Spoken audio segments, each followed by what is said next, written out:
Kota di bawah kabut abadi. Bab 1. Nafas kegelapan. Kota Aeridona adalah menara raksasa yang menusuk langit. Sebuah benteng terakhir manusia di dunia yang terselubung kabut tebal dan beracun. Di puncaknya, para elit atau yang mereka sebut para penerus menikmati kemewahan sinar matahari dan udara jernih. Namun, di dasar, di balik dinding logam yang berkarat dan bercak jamur, hidup jutaan jiwa dalam kegelapan abadi. Di sana, Kyle menghabiskan hari-harinya, seorang insinyur muda yang mahir merakit dan memperbaiki, namun jiwanya merana di bawah cahaya redup lampu pijar. Kyle bekerja di sektor pemurnian udara, pekerjaan yang vital namun monoton.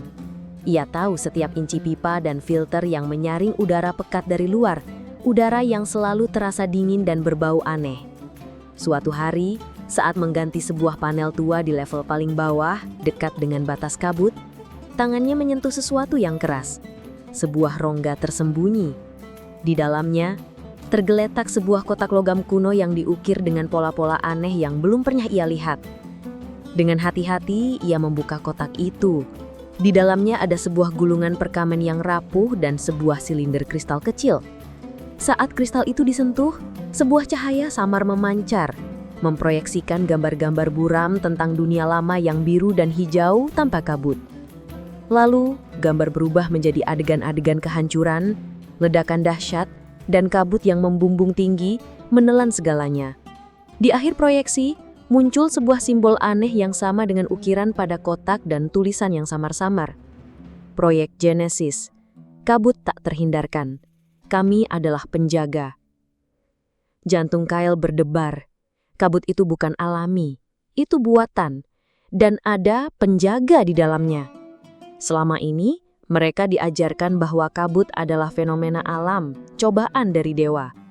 Kebenaran yang baru saja ia saksikan mengguncang fondasi keyakinannya. Bab 2. Pertemuan tak terduga. Kyle tahu ia tidak bisa menyimpan penemuan ini sendiri. Ia membutuhkan bantuan. Satu-satunya orang yang mungkin punya jawabannya adalah Master Elara, penjaga perpustakaan terlarang di lapisan tengah kota. Perpustakaan itu adalah tempat yang menyimpan semua informasi yang dianggap tidak pantas atau berbahaya oleh Dewan Tinggi. Untuk mencapai lapisan tengah, Kyle harus menghindari patroli garda kota. Ia berhasil menyelinap, namun di pintu masuk perpustakaan, ia dihadang oleh seorang garda berpedang, Lyra.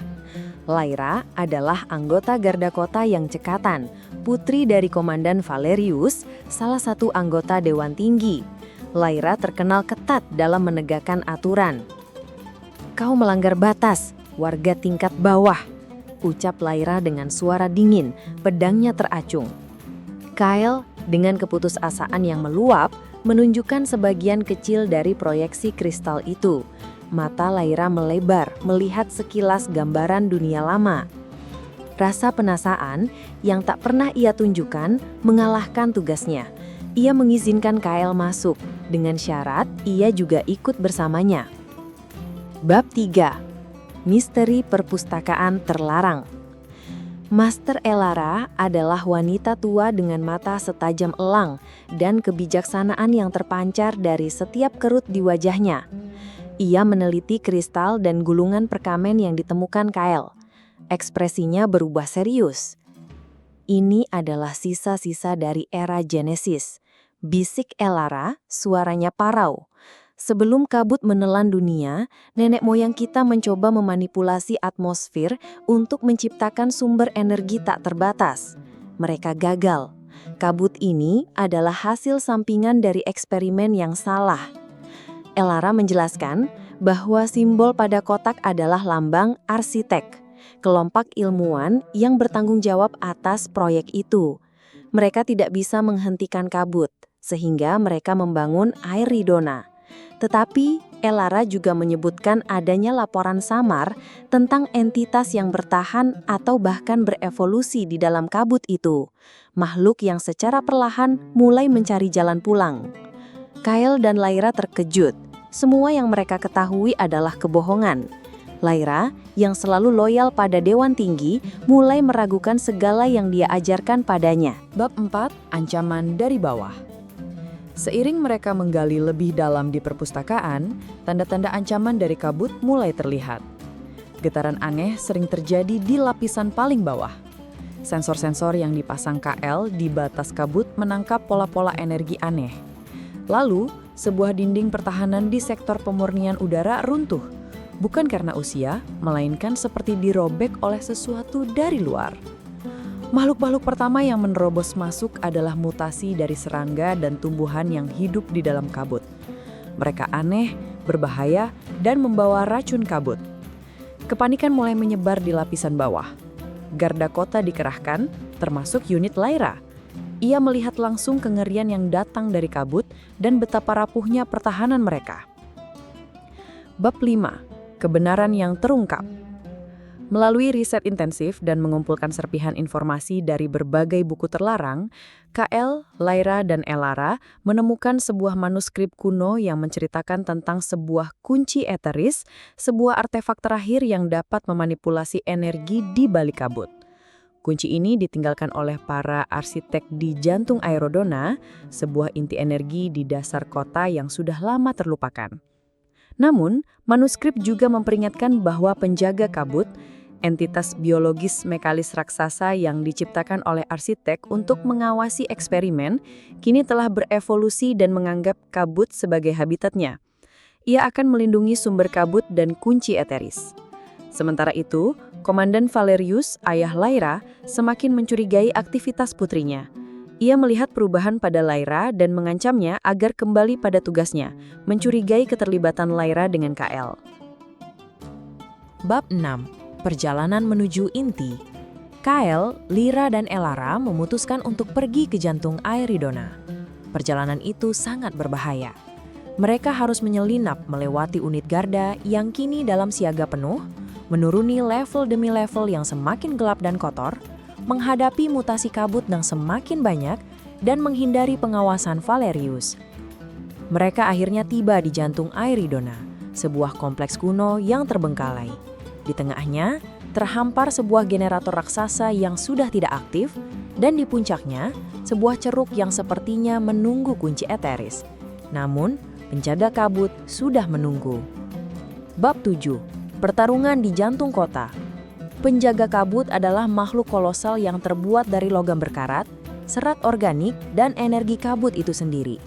Ia tidak memiliki bentuk yang jelas, selalu berubah dan mengeluarkan semacam energi yang menyebabkan halusinasi dan melemahkan.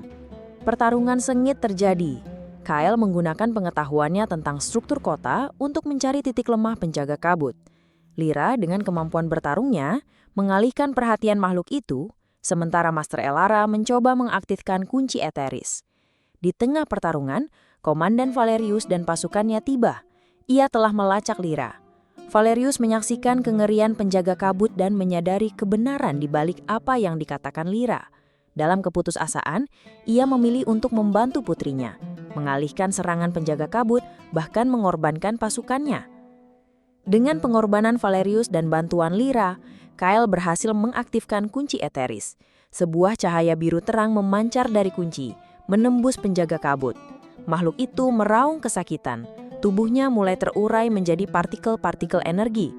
Pada saat yang sama, energi dari kunci eteris mengalir ke seluruh sistem Aerodona.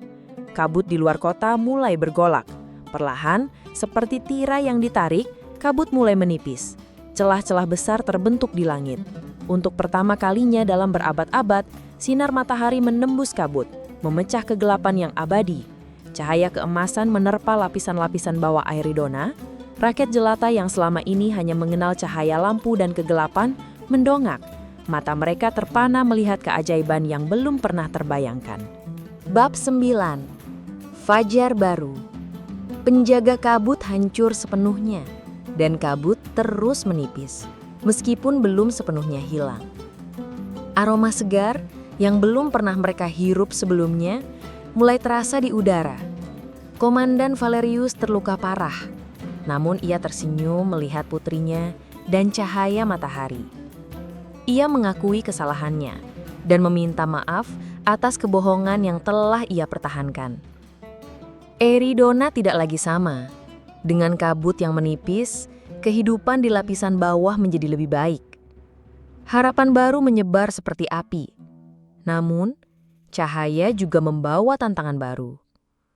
Para elit yang selama ini menikmati hak istimewa di puncak mulai ketakutan akan hilangnya kontrol mereka. Rakyat jelata yang kini melihat dunia baru menuntut kesetaraan. Bab 10.